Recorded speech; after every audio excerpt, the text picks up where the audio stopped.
A'udzubillahi minasyaitonirrajim. Bismillahirrahmanirrahim. Alhamdulillahi wahdahu wassalatu wassalamu ala man la nabiyya ba'dah wa ala alihi wa sahbihi wa walah ila qiyamis sa'ah. Allahumma 'allimna ma yanfa'una wanfa'na bima 'allamtana wa zidna 'ilma.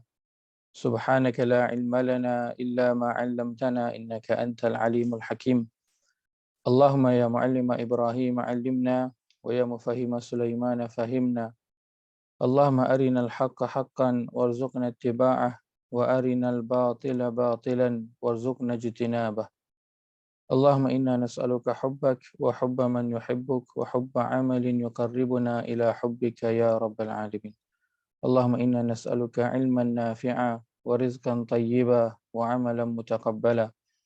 Allahumma inna nas'aluka ilman nafi'a wa rizqan tayyiba wa amalan mutaqabbala. Allahumma inna nas'aluka ilman nafi'a wa rizqan tayyiba wa amalan mutaqabbala. Allahumma yassir wa la tu'assir, rabbi tammim bil khair, Allahumma amin. Amma ba'd, assalamualaikum warahmatullahi wabarakatuh. Waalaikumsalam warahmatullahi wabarakatuh. Alhamdulillah, kita temu sekali lagi pada pagi ini. Alhamdulillah, atas nikmat daripada Allah Azza wa Jalla, kita berada pada hari Jumaat, hari yang Nabi SAW sebutkan sebagai hari yang paling baik, matahari terbit padanya. Khairu yaumin tala'at alaihi syams yaumul jum'ah. Sebaik-baik hari yang matahari terbit padanya adalah hari Jumaat. Dan alhamdulillah, hari Jumaat adalah hari untuk dua perkara. Pertama, kita berselawat kepada Nabi SAW. Yang kedua adalah hari untuk kita banyak berdoa, dan juga kerana kita ini banyaknya hajat dan keperluan yang kita nak minta daripada Allah SWT, juga kesalahan dan juga dosa yang kita nak minta keampunan daripada Allah Azza wa Jalla. Baik, pagi ni insya-Allah kita sambung perbincangan kita dalam pasal Al-Quran. Kita nak bincangkan sedikit pengenalan dan insya-Allah kita akan belum masuk pada pembelajaran kita insya-Allah. Kenapa bahagian pengenalan ini penting? Kerana ini bahagian kita sebut sebagai mind setting.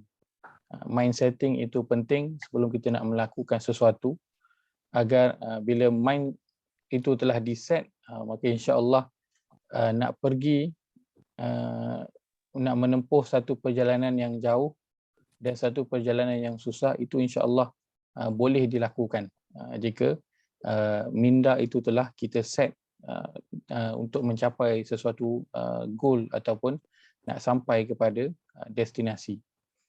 Baik, kita nak mula dengan melihat pada firman Allah dalam surah yang ke-23 ayat yang ke-68.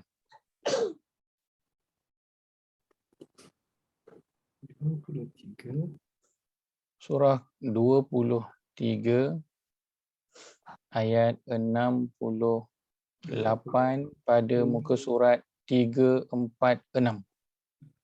Muka surat 346. Surah Al-Mu'minun, surah ke-23 ayat yang ke-68.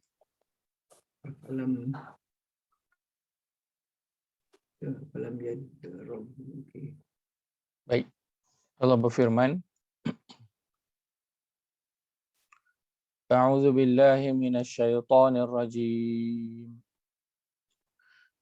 Afalam yaddabbarul qawla am ja'ahum ma lam ya'ti aba'ahumul awwalin.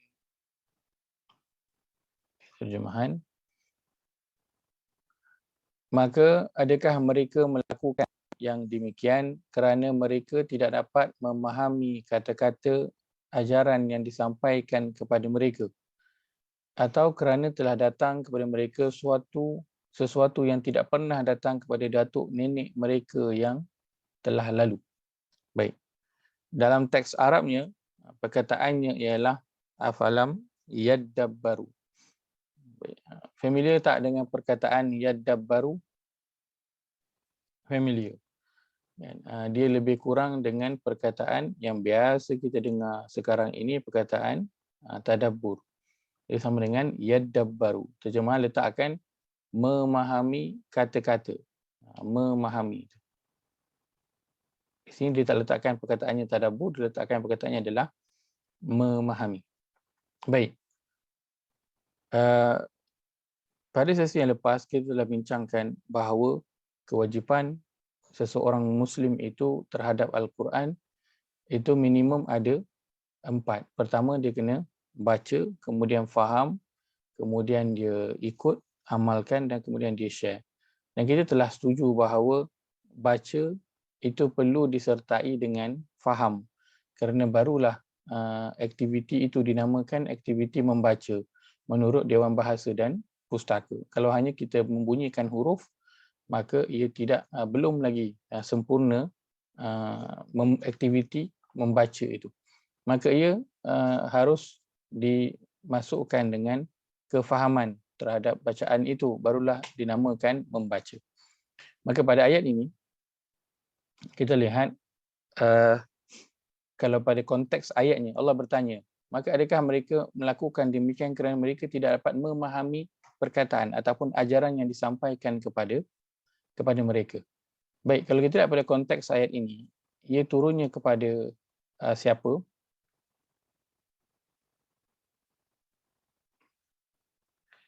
Turunnya kepada siapa?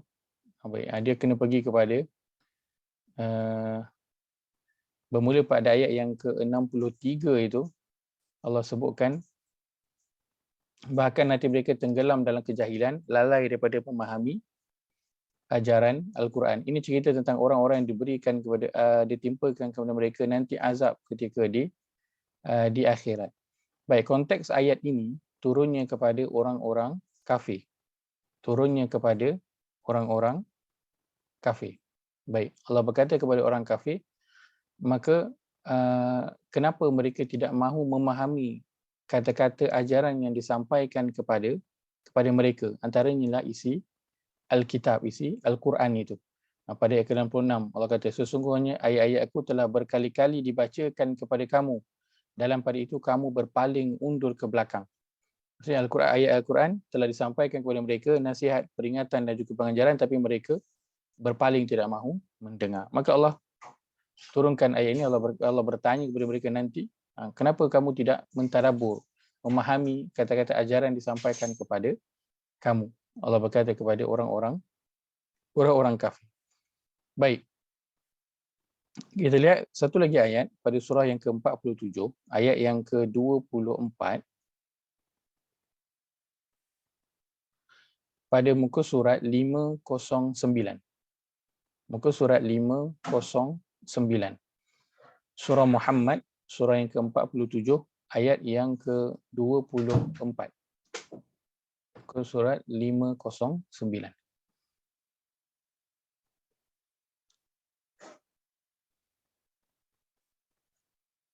Baik, Allah berfirman, A'udzu billahi minasyaitonir rajim. Afala yatadabbaruna al-Qur'ana am 'ala qulubin aqfaluha. Terjemahan, setelah diterangkan yang demikian, maka adakah mereka sengaja tidak berusaha memahami serta memikirkan isi Al-Quran, atau telah ada di atas hati mereka kunci penutup yang menghalangnya daripada menerima ajaran Al-Quran. Baik.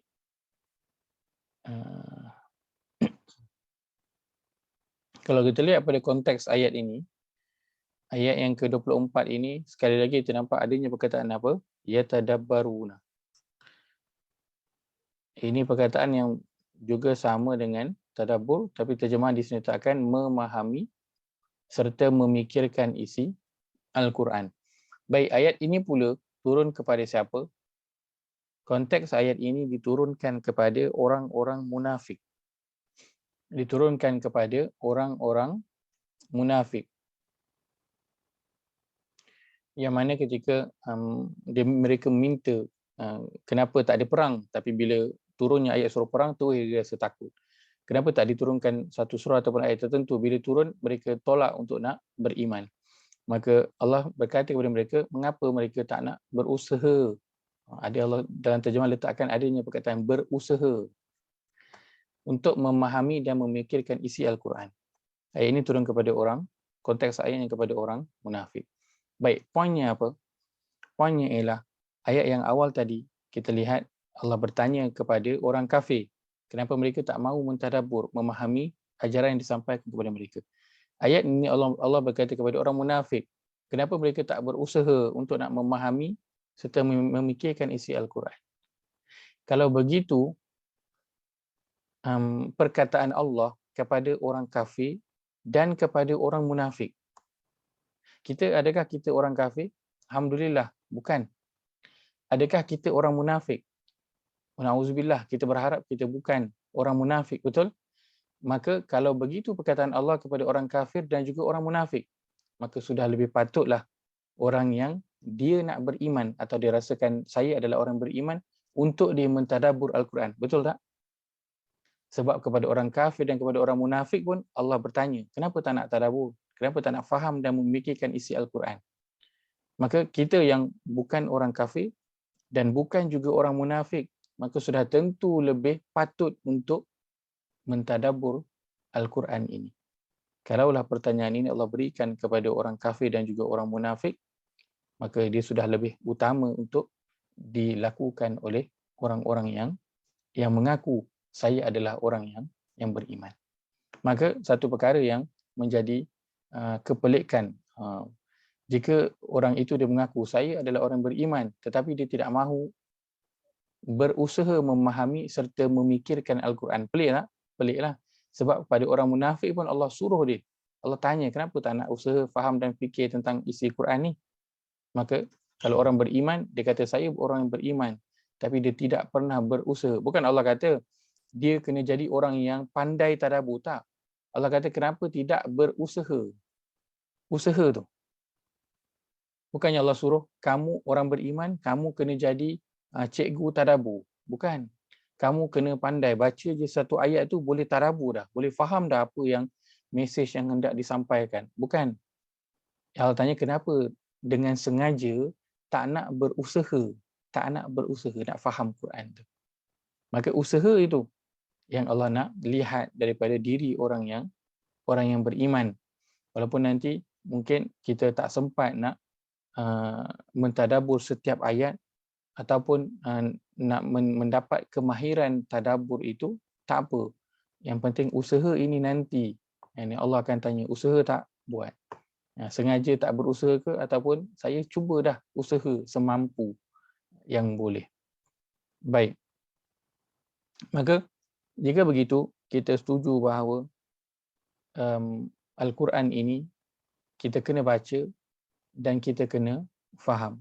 Kerana kita adalah orang yang beriman, suruhan untuk faham Al-Quran Allah telah tanya kepada orang kafir dan Allah telah tanya kepada orang munafik. Maka saya sebagai orang beriman, sudah tentu saya kena faham apa yang saya baca daripada Al-Quran ini. Baik, maka kenapa kita kena mentadabbur Al-Quran? Kerana Allah sebutkan, kita lihat pada surah yang ke-38 ayat yang ke-29, muka surat 455. Muka surat 455 surah Sad, surah yang ke-38 ayat yang ke-29. Allah berfirman, A'udzu billahi minasyaitonir rajim. Kitabun anzalnahu ilaika mubarakun liyadabbaru ayatihi wa liyatadhakkara ulul albab. Al-Quran ini sebuah kitab yang kami turunkan kepadamu dan umatmu, wahai Muhammad. Kitab yang banyak faedah-faedah dan manfaatnya untuk mereka memahami dengan teliti kandungan ayat-ayatnya dan untuk orang yang berakal sempurna beringat, mengambil iktibar. Baik. Maka di sini Allah sebutkan, kitab Al-Quran kami turunkan kepadamu dan kepada umatmu, wahai Muhammad, kitab yang penuh dengan keberkatan, mubarak, penuh keberkatan. Tujuannya apa? Liyadabbaru. Li ini menunjukkan kepada tujuan. Terjemahan diletakkan untuk. nyatakan kepada tujuan. Tujuannya apa? Untuk memahami dengan teliti kandungan ayat-ayatnya. Perkataannya sama, adalah tadabbur. Maka dari sinilah yang orang kita kata Quran ni berkat. Quran ni berkat. Kan? Lalu masyarakat kita pun menggantunglah Al-Quran itu kat rumah, gantung dalam kereta, gantung dekat pejabat, gantung kat kedai makan. Kan? Dia gantung mana tempat yang boleh dia nak gantung, dia gantung. Kenapa? Kerana dia kata Quran ini penuh dengan keberkatan, penuh dengan berkat. Kan? Akan tetapi, adakah keberkatan Al-Quran itu didapati oleh orang yang hanya menggantung Al-Quran di rumahnya, akan tetapi dia tak faham pun ayat dia gantung tu apa? Contoh, kita suruh gantung ayat kursi. Kita suruh gantung ayat 1000 dinar. Kita faham tak apa yang terkandung dalam ayat kursi dan juga ayat 1000 dinar itu? Kenapa?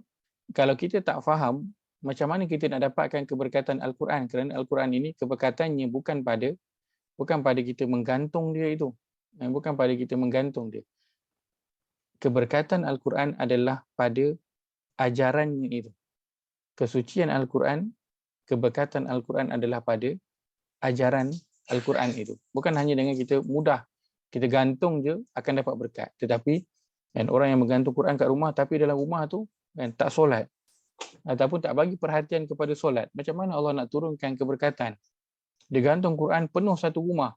Tapi dalam rumah dia contoh, ada patung-patung. Kan macam dalam hadis yang Nabi SAW sebutkan bahawa malaikat tak masuk rumah yang di dalamnya itu ada patung-patung. Macam mana nak rumah tu nak dapat keberkatan kalau malaikat pun tak nak masuk? Macam mana keberkatan pula boleh nak masuk dalam rumah tu? Maka kita menyangka bahawa dengan hanya menggantung ayat Quran tu, kita akan dapat keberkatan. Akan tetapi sebenarnya keberkatan Al-Quran itu didapati dengan dua cara. Dengan melakukan dua perkara. Yang pertama, Allah sebutkan dalam ayat ini, liyadabbaru ayatihi. Dengan cara mereka memahami, memikirkan ayat-ayat Allah. Yang kedua, ini satu lagi li, menunjukkan kepada apa? Tujuan. Dia buat apa? Dia mengambil iktibar. Tazakkur, maksudnya mengambil iktibar. Tazkirah. Kita dengan tazkirah, mengambil peringatan, mengambil pengajaran. Maka keberkatan Al-Quran itu diperolehi dengan dua cara. Pertama, kalau dalam bahasanya kita sebut tadabbur. Satu lagi adalah tazakkur. Tadabbur ini apa? Kalau kita mudah nak memahami makna tadabbur dan juga tazakkur,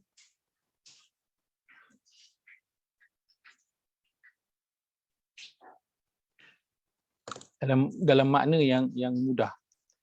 Makna tadabbur ialah apa mesej Allah kepada saya. Itu makna mudahlah untuk tadabbur. Untuk tazakkur, apa tindakan saya selepas mendapat mesej itu.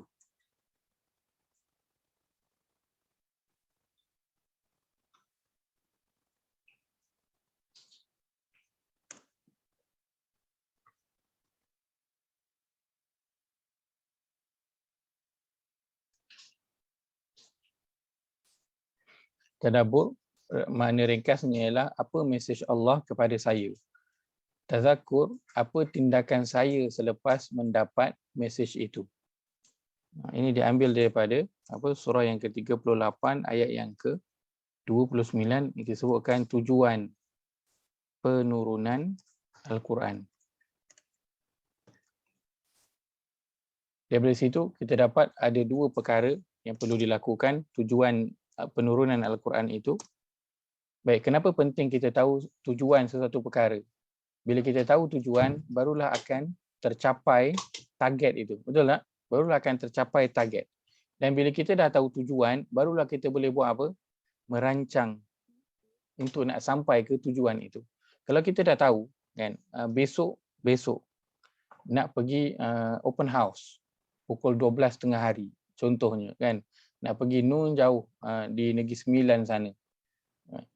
Maka kita pada hari ini kita dah plan dah nak sampai sana pukul 12. Maka saya kena keluar rumah pukul berapa?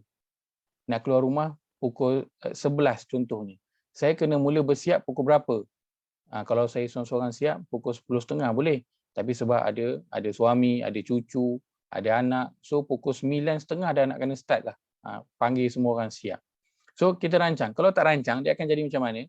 Boleh jadi kemungkinan besar tak akan sampai di tempat yang nak dituju itu pada pukul 12. Tak sampai. Sebab apa? Dia tak plan. Jalan nak ikut mana pun dia tak tahu lagi. Tapi kalau kita nak pergi tempat itu, kita akan rancang. Besok nak keluar pukul berapa. Bila kita dah tahu tujuan itu ke mana, maka kita boleh nak apa? Rancang. Dengan perancangan itu kita akan sampai kepada tujuan. Maka begitu dengan Al-Quran, kita kena tahu tujuan penurunan Al-Quran ini. Dia bukan untuk kita gantung di rumah, bukan. Dia bukan untuk dibaca ketika adanya kematian, bukan. Dia bukan untuk dibaca bila sakit, kan? Bukan untuk dibaca bila ada masalah, kan? Bukan untuk dibaca bila kena rasuk, bukan. Bukan itu tujuan penurunan Al-Quran yang sebenarnya. Akan tetapi tujuan penurunan Al-Quran adalah untuk kita tadabbur dan juga tazakur dia. Untuk mengambil mesej yang Allah sampaikan pada setiap ayat dan bertindak dengan mesej yang kita dapat itu. Maka barulah masuk pada bahagian apa? Kita baca, kita faham dan juga kita amalkan. Kalau hanya setakat baca dan juga faham, belum juga lengkap tanggungjawab yang perlu kita lakukan terhadap Al-Quran ini. Maka Al-Quran, tujuan penurunannya ada dua. Pertama, namanya tadabbur. Yang kedua, namanya tazakur. Tadabbur, makna ringkasnya ialah pada setiap ayat yang kita baca, kita tanya, apa mesej Allah kepada saya dalam ayat ini? Kita baca contoh, Alif Lam Mim. Apa mesej Allah kepada saya dalam ayat ini? Alif Lam Mim. Apa maksud Alif Lam Mim? Kalau Alif Lam Mim, so kita baca Alif Lam Mim. Apa maksud Alif Lam Mim? Tak ada makna. Alif Lam Mim, kita akan kata apa? Wallahu a'lam. Hanya Allah yang mengetahui. Maka apa mesejnya untuk saya? Mesejnya untuk saya ialah hanya Allah yang tahu setiap perkara. Saya tak tahu. Saya banyak perkara yang saya tak tahu. Maka apa saya kena buat? Bila saya nak buat sesuatu perkara, saya kena minta tolong dengan Allah sebab Allah Maha tahu, saya tak tahu. Maka itu mesej yang kita dapat daripada Alif Lam Mim, daripada Yasin, daripada Taha. Hanya Allah yang tahu dan saya tak tahu. Baik, tindakan saya selepas itu, apa yang saya nak buat? Saya kena minta tolong dengan Allah dulu. Saya kena tanya Allah dulu sebab Allah tahu, saya tak tahu. Maka itu tadabbur dan tazakur yang kita dapat daripada Alif Lam Mim. Simple je kan? Tetapi bermakna tak? Ada tak makna? Bermakna. Dia bukan hanya huruf yang kita baca Alif Lam Mim berulang-ulang, Yasin berulang-ulang, tapi kita tak dapat makna daripada huruf-huruf yang kita baca itu. Tapi sebenarnya pada Alif Lam Mim, daripada Yasin, ada mesej yang boleh kita dapat dan ada tindakan yang boleh kita buat daripada mesej itu. Ini perkara yang mudah tetapi impaknya besar. Bila seseorang akhirnya disedar bahawa saya tak tahu, Allah yang tahu, maka setiap urusan dia akan serahkan kepada Allah. Dia akan istikharah dulu. Dia akan bertanya kepada Allah dulu dalam setiap urusan dia. Baik, maka tujuan penurunan Al-Quran ini dua perkara yang Allah sebutkan dalam Al-Quran. Dan dalam Al-Quran, kita dengan Al-Quran ini kita semua nakkan keberkatan Al-Quran, betul tak? Kita nakkan keberkatan Al-Quran. Kenapa nak keberkatan Al-Quran ini? Kenapa nak keberkatan Al-Quran? Kerana makna berkat itu kan, kerana makna keberkatan itu ialah yang pertama izdiyadul khair. Maksud dia kebaikan yang bertambah-tambah. Yang kedua maknanya ialah subutul khair, kebaikan yang tetap. Maka ini minimum dua makna yang ada dalam keberkatan.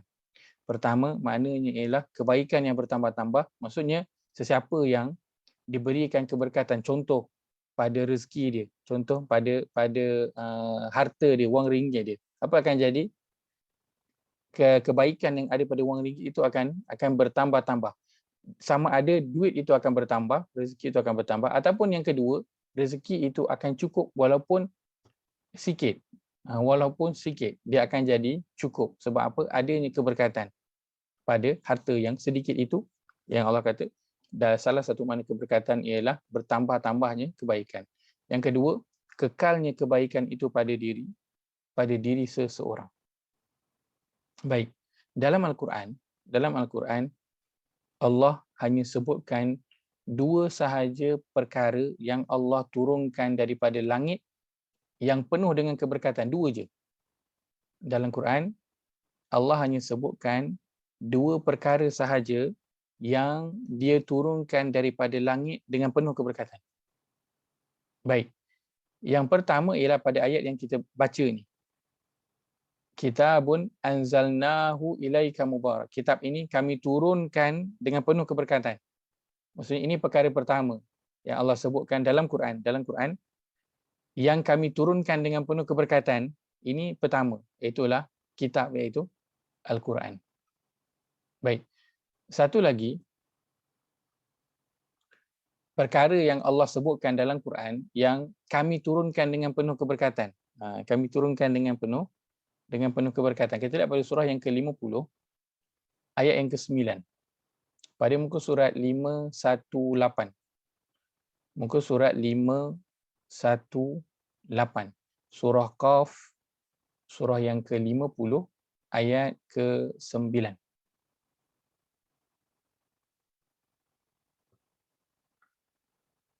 Baik, Allah berfirman, A'udzu billahi minasyaitonir rajim.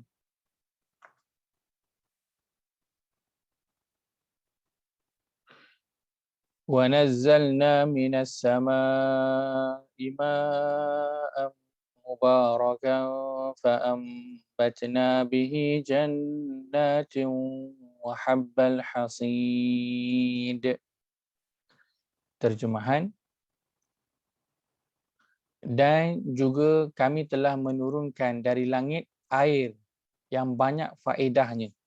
Lalu kami tumbuhkan dengan air itu pokok-pokok tanaman, buah-buahan dan biji-bijian yang dituai.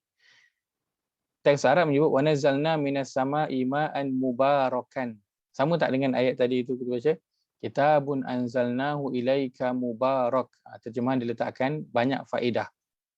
Diletakkan banyak faedah. Tapi teks Arabnya tulis keberkatan. Kami turunkan air daripada langit itu dengan penuh keberkatan. Baik. Maka dalam Quran ini sahaja, kalau cari dalam satu Quran, ini sahaja dua ayat, dua perkara, dua benda yang Allah sebutkan kami turunkan dengan penuh keberkatan. Yang pertama, wa nazzalna minas sama'i ma'an mubarakan. Kami turunkan daripada langit air dengan penuh keberkatan. Yang kedua, ayat yang tadi yang kita sebutkan, Kitabun anzalnahu ilaika mubarak. Kitab Al-Quran kami turunkan dengan penuh keberkatan. Maka ada dua benda yang penuh dengan keberkatan yang Allah turunkan daripada langit. Apakah dia? Yang pertama ialah tuliskan di sini. Ustaz nak tanya boleh? Silakan. Kitab ni Al-Quran sahaja ke atau kitab-kitab yang sebelum? Baik, soalan yang sangat baik. Sebentar. Okey. Kalau kita lihat dalam konteks ayat itu, yang dimasukkan dengan kitab di situ ialah Al-Quran. Yang dimasukkan dengan kitab di situ ialah Al-Quran. Kerana dia sedang bercerita tentang Al-Quran. Adapun kitab lain, adakah tidak ada keberkatan? Baik. Apa yang diturunkan daripada Allah itu ada keberkatannya. Akan tetapi kitab-kitab yang lain itu telah diubah-ubah perkataannya, telah dicampur aduk, telah dibuang dan ditambah yang baru, maka hilanglah keberkatan pada kitab-kitab yang terdahulu. Akan tetapi ketika mana turunnya kitab-kitab terdahulu itu, maka ia juga penuh dengan keberkatan. Maka dengan kitab-kitab terdahulu juga, umat-umat terdahulu kena buat apa? Sama juga, mereka kena tadabbur juga. kena tazakur juga. Mereka kena faham, kena teliti dan kena ambil mesej serta bertindak daripada mesej yang mereka dapat itu. Okey, terima kasih Ustaz. Sama. Baik, maka dua perkara diturunkan dengan penuh keberkatan. Terima kasih atas soalan. Dan kalau ada soalan, tanya je terus, tak perlu tunggu sampai hujung. Baik, yang pertama Allah sebutkan air hujan. Yang kedua ialah Al-Quran. Ini dua perkara diturunkan dengan penuh keberkatan yang Allah sebutkan dalam Al-Quran. Soalannya ialah, apakah persamaan di antara air hujan dan juga Al-Quran? Apakah persamaan di antara air hujan dan juga Al-Quran?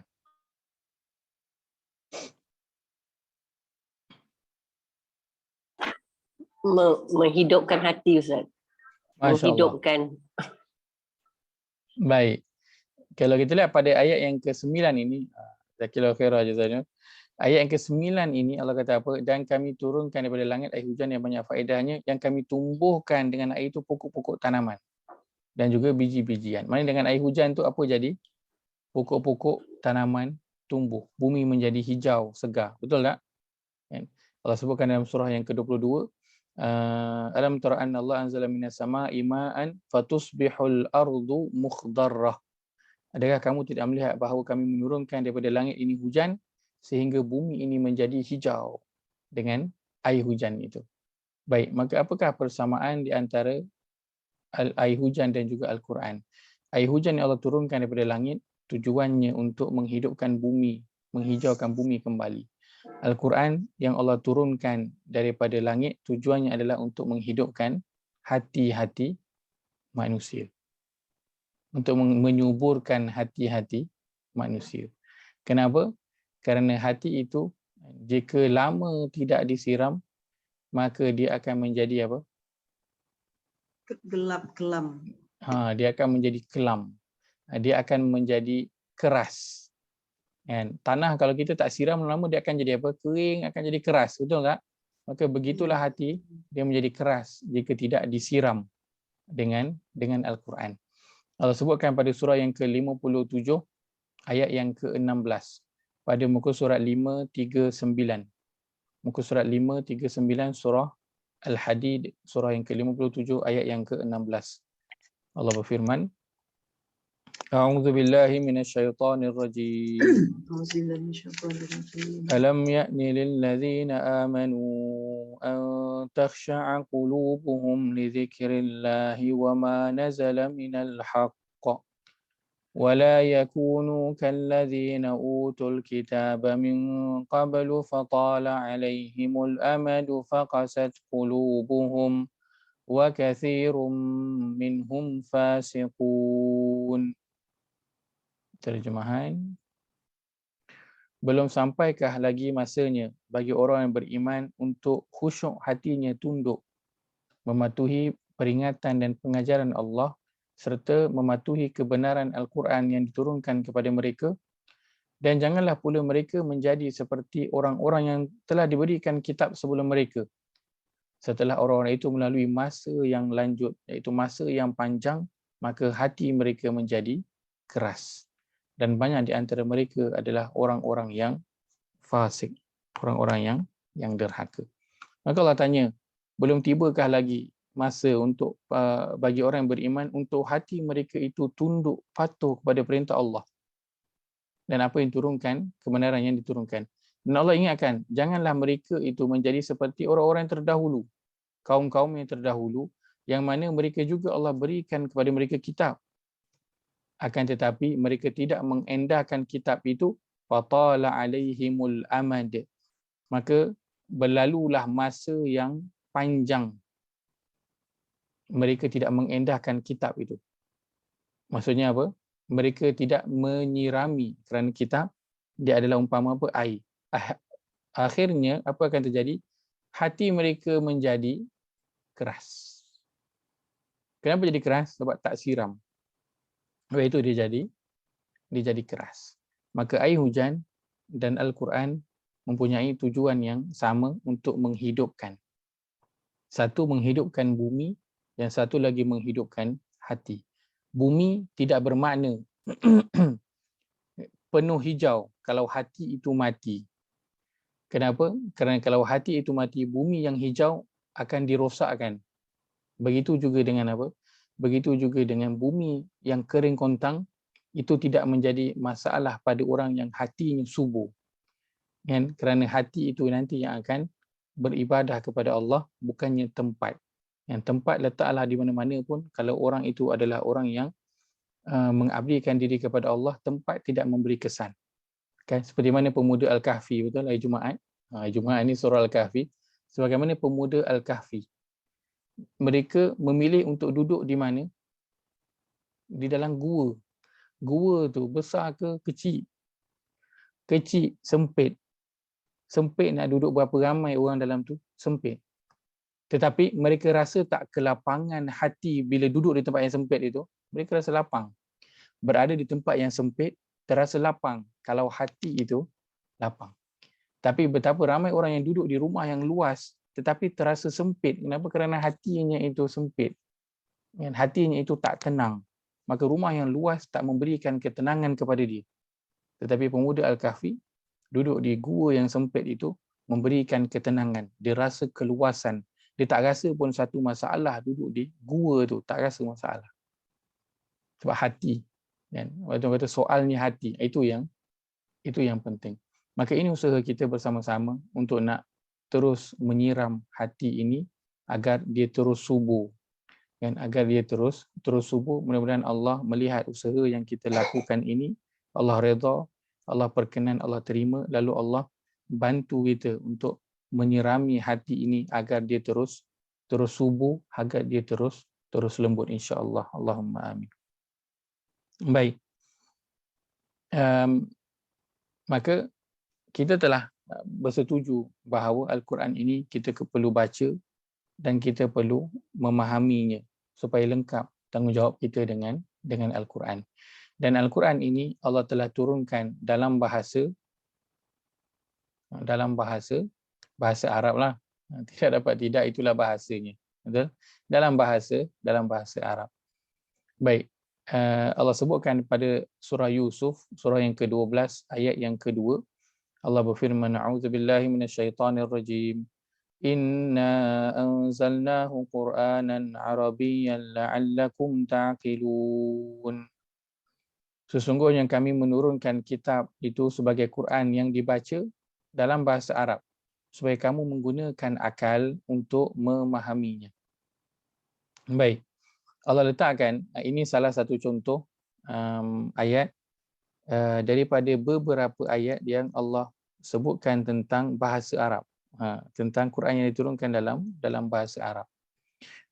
Nanti boleh lihat juga pada surah yang ke-41 ayat yang ke-3, juga surah 43 ayat yang ke-3, bunyi ayatnya lebih kurang. Kami turunkan Al-Quran itu dalam bahasa Arab. Satu, Allah sebut liqaumi ya'lamun, bagi kaum yang mereka nak belajar sampai dia tahu. Satu lagi bagi kaum yang agar mereka menggunakan akal untuk memahami. Baik. Akan tetapi ayat yang sebut tentang Al-Quran ini diturunkan dalam bahasa Arab, semuanya diletakkan di awal-awal surah. Diletakkan di awal surah.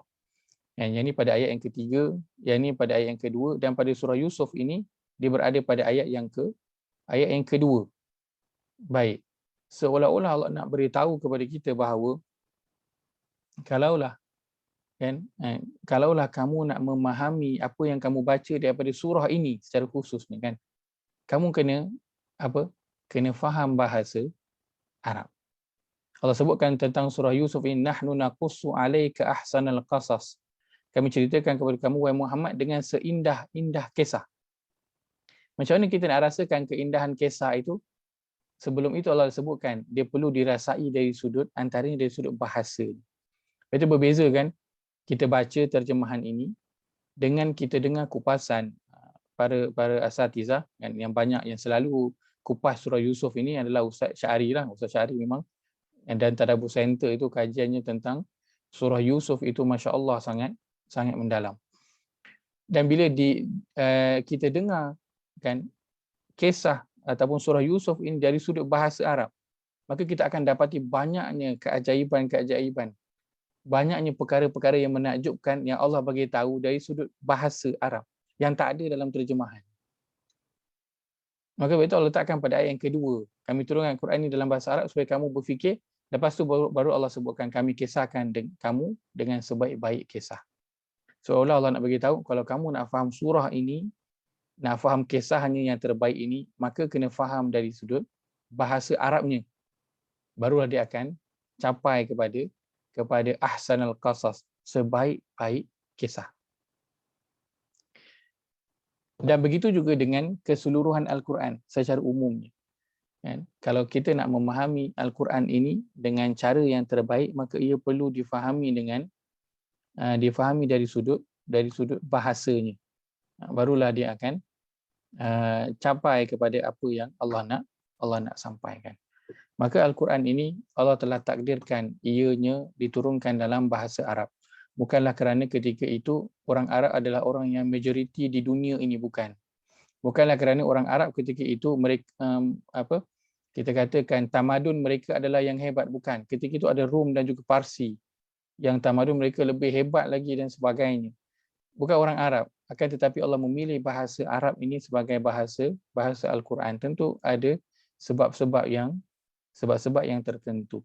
Yang mana kita hanya akan tahu sebabnya, akan faham sebabnya kalau kita belajar bahasa Arab. Dan itu bukanlah satu perkara yang mustahil dan bukan juga satu perkara yang pelik di negara kita ni untuk belajar bahasa Arab, betul tak? Kita dah biasa. Daripada kecil masuk sekolah rendah kita dah biasa dengan bahasa Arab ni. Maka bahasa Arab dia telah menjadi bahasa kaum muslimin, bahasa orang Islam keseluruhannya. Dia bukan lagi menjadi bahasa orang Arab, bukan. Dia menjadi bahasa kita semua. Sebab tu dalam solat kita menyebut bacaannya itu dalam Arab. Kita azan, kena azan dalam bahasa Arab. Kita tak azan dalam bahasa kita, betul tak? Kerana dia telah menjadi bahasa yang universal untuk orang Islam. Baik. Dan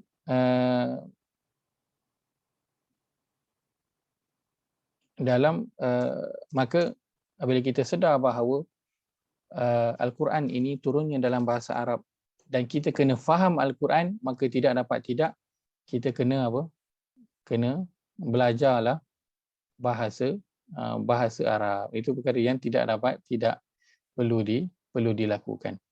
Baik, saya nak tuliskan satu kaedah satu kaedah fiqh.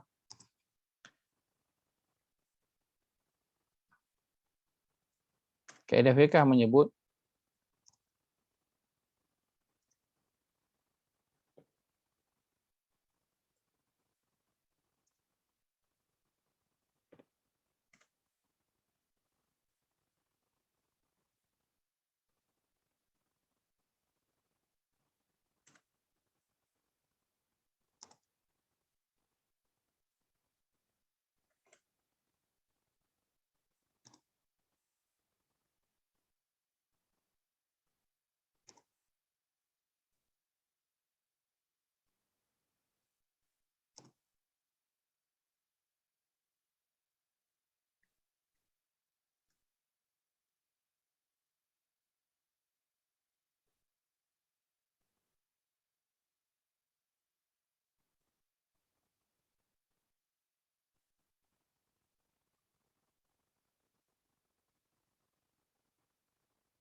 Kalau tak nampak, beritahu, boleh saya besarkan sikit lagi. Nak besarkan lagi.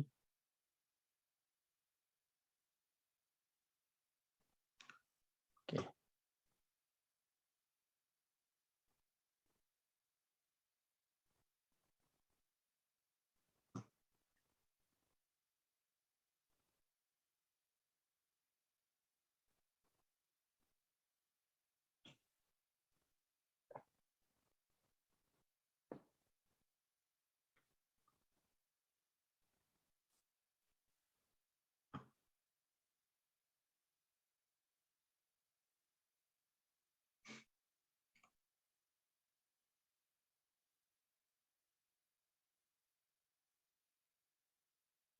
Baik.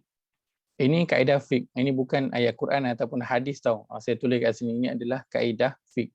Kaedah fiqh ni apa? Ini adalah kita katakan macam rumus ataupun formula yang digunakan dalam nak menentukan sesuatu hukum dalam agama. Bila kita belajar fiqh, nanti akan ada kaedah-kaedah yang digunakan untuk kita nak keluarkan sesuatu hukum.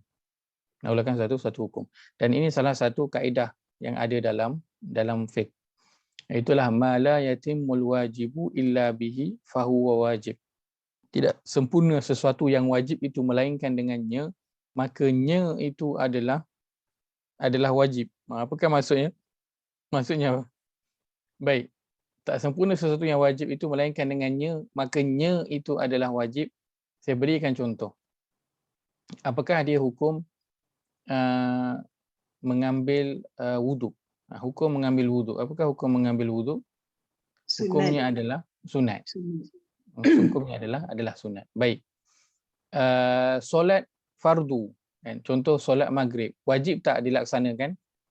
Wajib. Hukumnya sunat ke wajib? Hukumnya adalah wajib. Baik, solat maghrib hukumnya wajib. Ambil wuduk hukumnya sunat. Okey. Baik. Sebentar. Tuliskan solat maghrib wajib. Ambil wuduk untuk saja-saja adalah sunat. Okey, baik. Solat maghrib hukumnya wajib, ambil wuduk hukumnya sunat. Baik, soalannya, sah tak solat maghrib tanpa wuduk? Sah tak solat maghrib tanpa wuduk? Adakah sah? Tak sah. Tidak. Solat maghrib tidak akan sah tanpa wuduk. Maka hukum mengambil wuduk untuk solat maghrib jadi wajib. Sebab apa? Sebab solat maghrib yang wajib itu tak sempurna kalau tak ada wuduk. Maka mengambil wuduk yang asal hukumnya adalah sunat, dia telah bertukar menjadi wajib ketika mana nak menjalankan kewajipan. Maksudnya solat maghrib itu wajib, tapi solat maghrib tak sah kalau tak ambil wuduk. Sedangkan hukum wuduk adalah sunat je. Tak ambil pun tak apa, betul tak? Tapi tak boleh solat, tak sah solat fardu kalau tak ada wuduk. Maka ketika itu hukum yang sunat telah bertukar menjadi wajib kalau dia tak ada. Sebab itu kaedah yang sebut tidak sempurna sesuatu yang wajib itu melainkan dengannya. Tak sempurna solat maghrib yang wajib itu melainkan dengan wuduk. Maka mengambil wuduk jadi wajib. Bila nak solat maghrib. Bila nak solat, dia akan jadi wajib ketika nak solat. Boleh faham kaedah ni? Boleh faham? Alhamdulillah. Baik. Maka perbincangan kita hari ini kan, seorang Muslim, dia wajib tak untuk faham Quran, ataupun dia tak payah pun faham Quran pun tak apa. Benda itu adalah sunat. Dia kena faham ke ataupun dia tak perlu faham Quran ni? Nak faham Quran, wajib ke sunat? Kena faham. Kena faham. Sebab apa kena faham? Kalau dah kena faham, wajib lah Ustaz. Memang kena faham lah. Sebab kalau tak, kita nak beragama ni nak ikut mana pula? Betul tak? Ya. Nak beragama nak ikut mana pula? Nak baca surah apa pula nanti kalau apa dalam solat? Betul tak? Panduan nak hidup nak ambil ikut mana kalau bukan pada Quran? Betul? Maka faham Quran adalah wajib ke atas setiap Muslim. Wajib ke atas setiap Muslim. Baik. Maka nak faham, jika kita setuju bahawa nak faham Quran itu adalah wajib, kan, salah satu mekanisme nak faham Quran adalah dengan memahami bahasa Arabnya, betul? Sebab Quran diturunkan dalam bahasa Arab. Baik. Faham Quran wajib. Hukum belajar bahasa, apakah hukumnya? Belajar Harus. bahasa. Bahasa Inggeris, bahasa Perancis, bahasa Rusia, Mandarin, apa hukumnya? Hukumnya harus. Harus je belajar bahasa ni. Tak wajib pun, harus je. Baik, akan tetapi apakah hukum belajar bahasa Arab untuk nak faham Quran? Apakah hukum belajar bahasa Arab untuk nak faham Quran? Wajib. Dah jadi Hukumnya wajib lah kalau masa jadi ni. wajib. Jadi wajib. Sebab apa? Sebab kita wajib memahami Al-Quran. Maka Quran nak difahami, dia perlu lalu dengan bahasa Arab. Maka hukum belajar bahasa Arab untuk nak faham Quran, bukan untuk sembang tau. Bukan untuk nak berkomunikasi, bukan untuk nak pergi beli barang dekat nanti buat umrah ke ataupun nak pergi kedai Arab ke, bukan. Hukum belajar bahasa Arab untuk nak faham Quran, dia jadi wajib. Kenapa? Kerana memahami Al-Quran adalah wajib. Itu yang dimasukkan dengan tidak sempurna sesuatu yang wajib melainkan dengannya, maka nya itu adalah wajib. Tidak sempurna kewajipan memahami Al-Quran itu kecuali dengan bahasa Arab. Maka mempelajari bahasa Arab untuk memahami Al-Quran itu jadi wajib. Yang mana hukum asalnya adalah harus sahaja. Maka sebab itu Nabi SAW sebutkan talabul ilmi faridatun ala kulli muslim. Belajar ataupun menuntut ilmu itu adalah wajib ke atas setiap muslim. Ilmu apa? Ilmu berkaitan dengan agama. Bila Al-Quran sebutkan ilmu, yang pertama ialah ilmu yang berkaitan dengan agama. Nanti boleh lihat pada terjemahan surah yang ke-58 ayat yang ke-11. Perkataan ilmu yang dimasukkan di situ, terjemahan tuliskan apa. Baik. Maka dengan perkara ini kita sedar bahawa kita ini wajib mempelajari bahasa Arab. Dia bukannya satu perkara yang harus. Kalau saya ada masa lapang, saya belajarlah. Kan, kalau saya rasa nak, kan, saya belajarlah. Kan. Umar Al-Khattab dia berpesan, dia kata ta'allamu al-arabiyyah fa innaha min dinikum. Pelajarilah bahasa Arab kerana ia adalah sebahagian daripada agama kamu. Ia sebahagian daripada agama. Manakah tidak, kerana Nabi SAW itu adalah seorang yang berbangsa Arab. Maka baginda bertutur dengan bahasa Arab. Maka nak memahami agama, ia perlu ada dengan bahasa Arab untuk kita nak memahaminya. Kerana dengan terjemahan tak cukup ke Ustaz? Bukan tak cukup. Mungkin untuk level orang yang baru nak bermula, boleh memadai terjemahan Al-Quran itu. Akan tetapi makna yang nak disampaikan oleh Allah SWT dalam setiap ayat itu tidak dapat semuanya dimasukkan dalam terjemahan. Kerana terjemahan hanya membawakan makna umum ayat. Dia tak bawa makna detail yang ada dalam ayat ataupun dalam perkataan itu. Baik. Umar bin Al-Khattab pernah menulis surat kepada Abu Musa Al-Asy'ari. Dia kata, perdalamilah penguasaanmu terhadap as-sunnah dan perdalamilah penguasaanmu terhadap bahasa Arab. Abu Musa Al-Asy'ari orang apa? Orang apa rasanya? Kata kita Asy'ariyah, Abu Musa Al-Asy'ari kita tahu dia orang apa. Abu Musa Al-Asy'ari orang Arab lah. Orang Arab. Nah, Umar Khattab melantik dia sebagai salah seorang gubernur di bawah pemerintahan dia. Dan ditulis kepada Abu Musa Al-Asy'ari, perdalamilah sunnah, belajar sunnah dalam-dalam, betul-betul. Dan perdalamilah bahasa Arab. Adakah kerana Abu Musa Al-Asy'ari bukan orang Arab? Ya, dia orang Arab. Tapi kenapa Umar Khattab perintahkan untuk belajar bahasa Arab? Kerana dia adalah aspek yang penting dalam nak memahami agama. Lagi-lagi pada seorang pemimpin. Sangat penting. Ubay bin Ka'ab dia berkata, pelajarilah bahasa Arab sebagaimana kamu mempelajari hafazan Al-Quran. Pelajarilah bahasa Arab sebagaimana kamu mempelajari hafazan Al-Quran. Dan alhamdulillah hari ini kan, kita pun ada grup yang memang bersungguh-sungguh untuk nak menghafaz Al-Quran. Walaupun pada usia yang telah lanjut, tapi bersungguh-sungguh untuk faham Al-Quran. Maka Ubay bin Ka'ab kata, pelajarilah bahasa Arab sebagaimana kamu mempelajari hafazan Al-Quran. Bersungguh buat hafazan Al-Quran dan bersungguh-sungguhlah juga untuk mempelajari bahasa Arab. Imam Asy-Syatibi rahimahullah, dia kata barang siapa yang ingin memahami Al-Quran, maka hanya dari arah bahasa Arab sahaja ia boleh difahami. Tidak ada jalan lain untuk memahaminya selain dari arah ini sahaja. Nak faham Quran tak ada arah lain, dia hanya arah apa? Bahasa Arab sahaja. Baik. Yang terakhir kata-kata siapa? Imam Asy-Syafi'i rahimahullah. Kenal Imam Syafi'i? Alhamdulillah kenal. Apa nama sebenar Imam Syafi'i?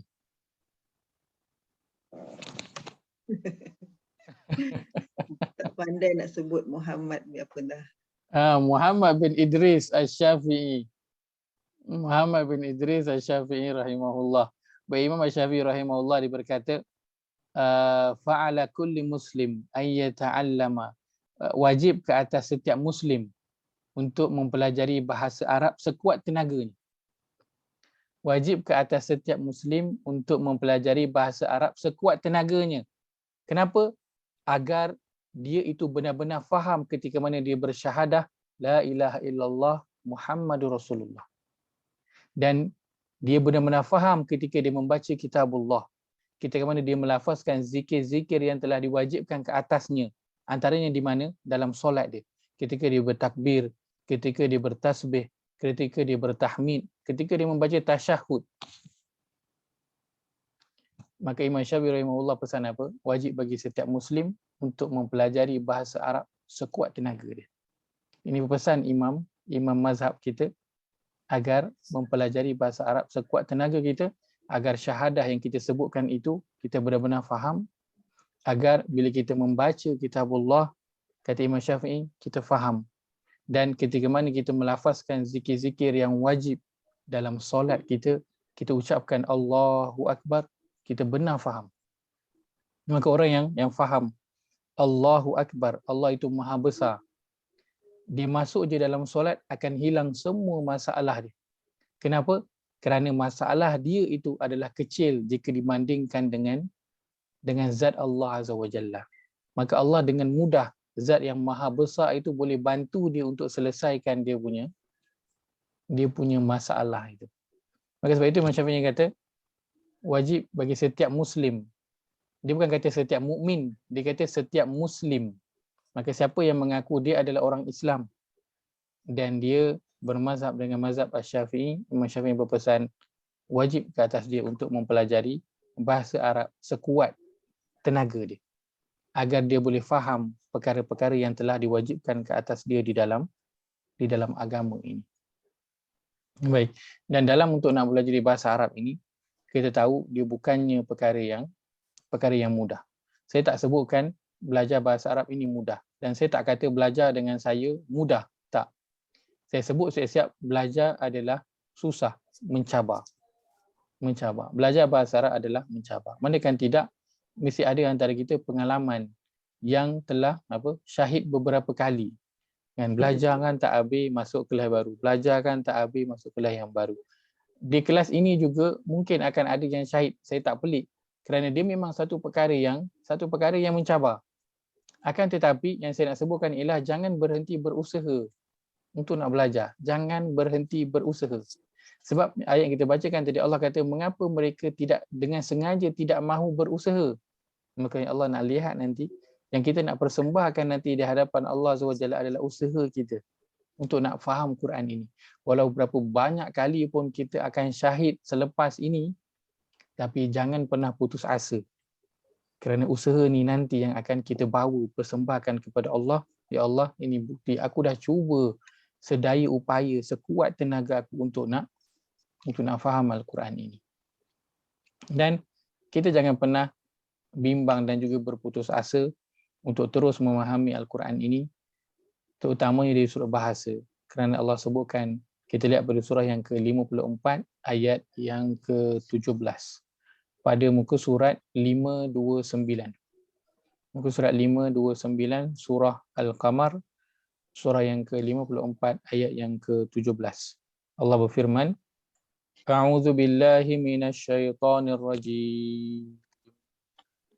وَلَقَدْ يَسَّرْنَا الْقُرْآنَ لِلذِّكْرِ فَهَلْ مِن مُدَّكِرٍ.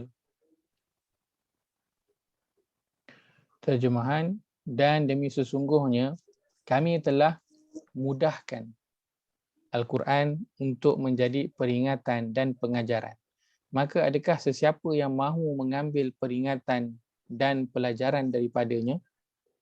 Allah telah janji. Apa yang Allah telah janji? Allah kata yassarna, dan demi sesungguhnya. Itu maksudnya apa? Dalam bahasa kita, penegasan. Kalau kita guna penegasan, maksudnya apa yang kita nak sampaikan tu bersungguh-sungguh tak? Bersungguh-sungguh. Kita nak orang tu percaya. Kita nak orang tu yakin. Lepas itu kita kata, semalam kan, aku jumpa dengan Sultan. Kan? Kita kata macam tu. Dengan kata, semalam betul memang, kau tak percaya punya, aku semalam memang aku jumpa Sultan. Kenapa kita macam beria sangat macam kita? Sebab kita nak orang tu percaya. Maka Allah kata, dan demi sesungguhnya, Allah nak kita yakin, Allah nak kita percaya. Apa dia yang Allah nak kita yakin dan percaya? Kami telah mudahkan Al-Quran ini. Allah telah mudahkan Al-Quran ini untuk kita ambil peringatan dan pelajaran daripadanya. Cuma itu bahagian Allah Azza wa Jalla. Cuma Allah tanya kan, bahagian Allah ialah Allah dah mudahkan Al-Quran ini untuk kita ambil peringatan dan pengajaran. Cuma bahagian kita je yang kita nak selesaikan. Allah tanya, maka adakah sesiapa yang mahu? So itu key point dia. Siapa yang nak, Allah akan mudahkan. Siapa yang berusaha bersungguh-sungguh, Allah akan mudahkan.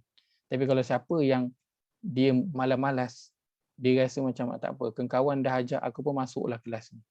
Dia tak jelas tujuan apa yang dia nak daripada Al-Quran ini, maka dia akan dapati bahasa Arab ini susah untuk dia nak pelajari.